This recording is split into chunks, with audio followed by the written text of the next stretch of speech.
Hey everybody, Bill B here. It's late. I was at the library studying for a Japanese test, and then I just cooked dinner, um, which is awesome. I found my rice cooker can make perfect boiled eggs, and you only have to hit one button, and it does it on its own.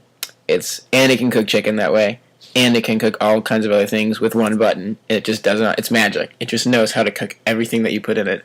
I'm really excited about this right now. I just got it. This week's theme, I believe, was scars. I have a handful of them. Well, by handful I mean a lot. I'm probably not going to make it through all of them, so I'm just going to go. No particular order or of like pain or whatever. There's no order to these. I'm just going to go through them as I think of them. Well, I'll save one for last, but I have one.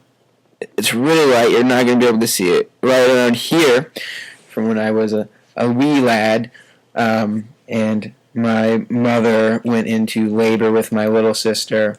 I was drawing on the table, not on the table. I was at the table drawing though, and my father was trying to. There's a big family. There's 5 kids.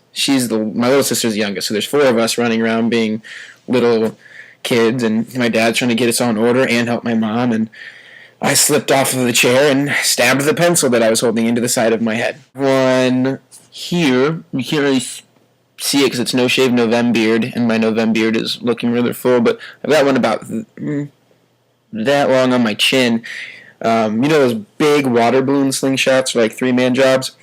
We were shooting rocks out into the river because we ran out of fruit. We were shooting fruit at my friend's house, and then we were shooting rocks in the river. And I got this big rock, and I fired it, and it came. The sling went out, and it flipped over like the sling does when it comes back. And I realized the rock, this 3-pound rock, is still in the sling, and it comes flying back.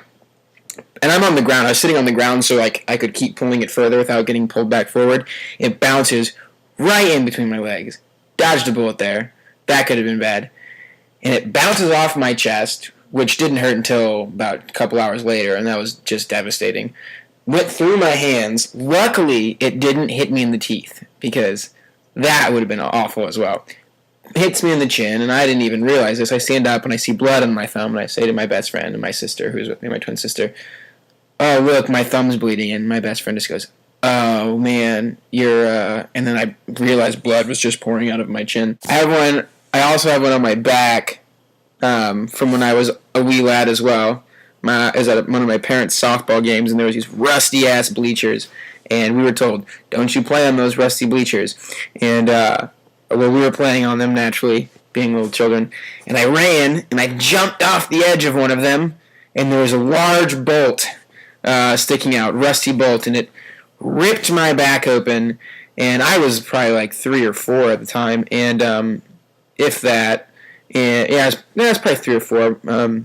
My dad had turned to get my older brother out of a tree, I believe, when I did this, darted off, and just tore my back open, and it was they would have had to do some sort of weird clipping of the skin to stitch it because it was so ragged. My mom was like, "No, we'll just butterfly it." She was an emergency room nurse, so I think she's pretty trustworthy when it came to that.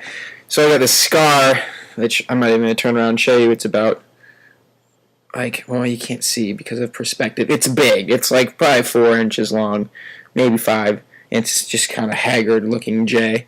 I have one on the back of my ear because I don't even know if that was my ear. Back of my ear because I was playing football. I was probably 12 at the time, and maybe 11. Me and my friends are running around my friend, and he flips, lands on my head, rips my ear off. Not completely, but like all the way through the skin into the cartilage, and it was hanging. By this point in my life, I had a pretty high pain threshold, and we just kept playing. We went and rode our bikes some more. They told me the cut looked little, it was just bleeding a lot. By bleeding a lot, I mean like an entire half of my shirt was covered in blood. A scar right here. Look at that guy. Starts there. It's a haggard scar all the way up into my malformed finger. I call him Frank. It's for Frankenfinger. He actually grows in 2 parts. When I was younger, I got my hand closed in a van door, but they have those little latches that grab the metal bar. Grabbed my finger instead. Ripped all of the skin off on the top. It was kind of hanging from the sides. The nail was hanging by this little thread of skin. Had to go to the emergency room. I've had to have a couple surgeries on it since then. I will see you guys next week.